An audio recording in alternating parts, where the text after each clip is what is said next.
안녕하십니까. 이주영 법무사입니다. 최근 자녀의 성과 본을 변경할 수 있는지, 또 변경이 가능하다면 어떤 요건이 되어야 하는지, 필요한 서류는 무엇인지 문의하는 경우가 많이 있습니다.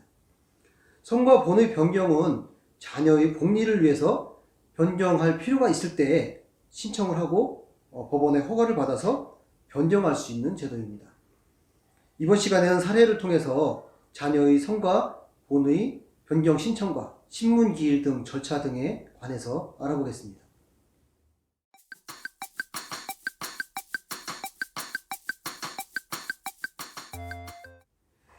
사례를 통해서 한번 확인해 보면요. 청구인은 2013년에 이혼을 했는데 현재 13대 된 자녀가 있었고, 이혼하면서 자녀에 대한 친권과 양육권이 있었습니다. 그런데 2018년에 재혼을 했는데 자녀와 재혼한 남편 성이 다르다 보니까 자녀가 학교 생활에 많은 불편을 느끼게 되었죠. 이래서 성분 변경이 가능한 것인지 문의해오고 저희들이 절차를 진행해드렸습니다. 성과본의 변경이란 어떤 제도일까요? 성과본은 계부의 성과본으로 또는 어머니의 성과본으로 또는 양부의 성과본으로 바꿀 수 있는 제도입니다. 그런데 실무에서는 자녀의 성과본의 변경 허가는 주로 재혼한 가정에서 자라는 자녀의 성과본과 실제로 새아버지의 성과가 달라서 고통받는 경우가 많은데요. 이런 문제를 해결하기 위해서 보통은 많이 신청하게 됩니다. 필요한 서류는 무엇이 있을까요? 필요한 서류는 청구인과 사건 본인의 기본 가족관계, 혼인관계 증명서, 주민등록 초본 등이 필요한데요. 특히 중요한 게 있습니다. 친부 또는 계부의 동의서가 필요한데 만약에 동의를 하게 되면 절차 진행에 많은 도움이 됩니다.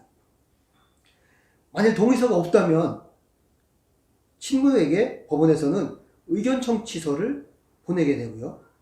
의견을 제출하지 않거나 부도형이 하는 의견서를 제출하게 된다면 신문기일을 지정을 해서 신문을 하게 됩니다.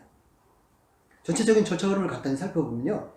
우선 성과본의 변경 심판 청구서를 제출하고 신청서에는 바꾸고자 하는 성과본, 또 당사자의 성과본, 누구의 성과본을 할 것인지 명확히 기재하고 친부와 친모의 관계, 또 성과본의 변경을 청구하는 이유를 필요성에 대해서 구체적으로 적어야 됩니다.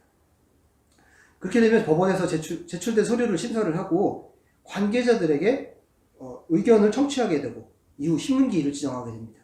이때 중요한 것이 있는데요. 법원에서는 조사기일 소환장을 보내기도 하고요. 조정 조치기일을 지정하기도 합니다. 법원에서는 자녀의 양육 등에 대해서 가사조사관이나 면접조사관을 통해서 해당 기일에 자녀의 복리 등 여러 가지 사항들을 조사하게 됩니다.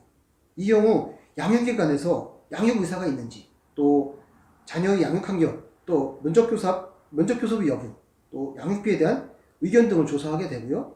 사건 본인의 복리를 위해서 다양한 사항들을 조사하게 됩니다. 이 사건에 대해서 신문기일, 조정조치기일을 진행하고 조사관들의 조사보고서가 맞춰지게 된다고 하면 재판장님이 그거에 따라서 판단을 하고 성과본의 변경 허가가 필요한지 여부를 확정해서 결정을 하게 되는 것입니다. 성과본의 변경이 확정이 된다고 하면 이후 법원에서 확정증명을 첨부해서 관할구청에 신청을 하시면 성과본의 변경이 마무리가 되겠습니다. 이상 사례를 통해서 자녀의 성과본의 변경 신청과 신문기일 등 절차 등에 대하여 자세히 알아보았습니다. 감사합니다.